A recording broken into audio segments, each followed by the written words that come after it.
निषेधार्थ लातूर जिल्ह्याच्या वतीनं चक्का जामचं आयोजन या ठिकाणी करण्यात आलेलं आहे। खरं तर या दोन्ही हत्या महाराष्ट्रासाठी दुर्दैव आहे।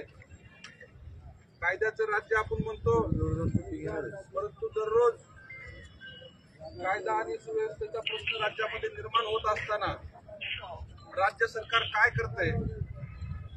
तर राज्य सरकार मंत्रिपद वाटते, पालकमंत्रीपदाचे भांडणं अजून सुरू आहेत। त्यामुळं कुठे एकट्या दुकट्या मंत्र्याचा दोष नाही, संबंध राज्यभरातलं जे सरकार या ठिकाणी अस्तित्वात आलेलं आहे त्या राज्य सरकारचा हा नाकर्तेपणा आहे। त्यामुळं आज परळी सारख्या ठिकाणी संतोष देशमुखला आपला जीव गमवावा लागला। आज फक्त चक्का जाम या ठिकाणी आंदोलन झालंय। 4-5 दिवसापूर्वी लातूरला बैठक झाली खानापूर साहेब, आणि त्या बैठकीत असं ठरलं की फक्त आणि फक्त लातूर जिल्ह्यात चक्का जाम आंदोलन करायचं, आणि त्यानंतर जरी न्याय नाही मिळाला, ज्या मागण्या आहेत त्या मागण्यावर जर विचार नाही झाला तर लातूर जिल्ह्यातले तमाम जाती धर्मातील लोक परळीला निघणार आहेत आणि परळीत जाऊन धनंजय मुंडेच्या दारात आंदोलन उभा राहील। ज्या पद्धतीनं आपल्या खेड्यात म्हण आहे, नाक दाबलं तर तोंड उघडतंय, त्या पद्धतीनं परळी गाठल्याशिवाय पर्याय नाही।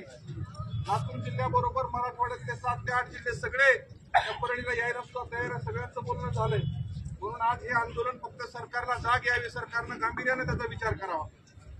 आमचं म्हणणं होतं सुरुवातीला अटक करा, अटक झाली, परंतु आता जी काय फास्ट ट्रॅक असेल, तो न्यायालयीन खटला सुरू आहे, तो इतर जिल्ह्यात चालवा। कारण परळी बीड जिल्ह्यामध्ये जर चालवला तर त्या ठिकाणी धनंजय मुंडेचे सगळे लागेबांधे सगळे अधिकाऱ्यांसोबत आहेत, कोर्टासहित त्याचे लागेबांधे आहेत। त्यामुळं हा खटला बाहेर इतर जिल्ह्यात चालवून लवकरात लवकर संतोष देशमुखला न्याय मिळवून द्यावा, ही एक मागणी आमची प्रामुख्यानं आहे। माझं म्हणणं एवढंच आहे, लातूर जिल्ह्यानं सगळ्यात पहिल्यांदा आवाज उठवला रेणापूर तालुक्यातून या प्रकरणात, आणि रेणापूरला 72 मावळ्यांनी आपला मोर्चा काढून त्यानंतर बीडला मोर्चा झाला। कारण संतोष देशमुखची सासरवाडी आपल्या रेणापूर तालुक्यातली आहे, म्हणजे आपल्या एका जिल्ह्याच्या लेकीचं कुंकू पुसण्याचं काम त्या वाल्या खरड आणि धनंजय मुंडेनं केलं, एक लक्षात घ्या। म्हणून त्या कुंकवाचा बदला जर घ्यायचा असेल तर लातूर जिल्हा हा सगळ्यात अग्रेसिव्ह असणं गरजेचं आहे। म्हणून येणाऱ्या काळामध्ये या 2-4 दिवसामध्ये काही रणनीती ठरेल आपली जिल्ह्याची, त्या पद्धतीनं परळी गाठल्याशिवाय पर्याय नाही।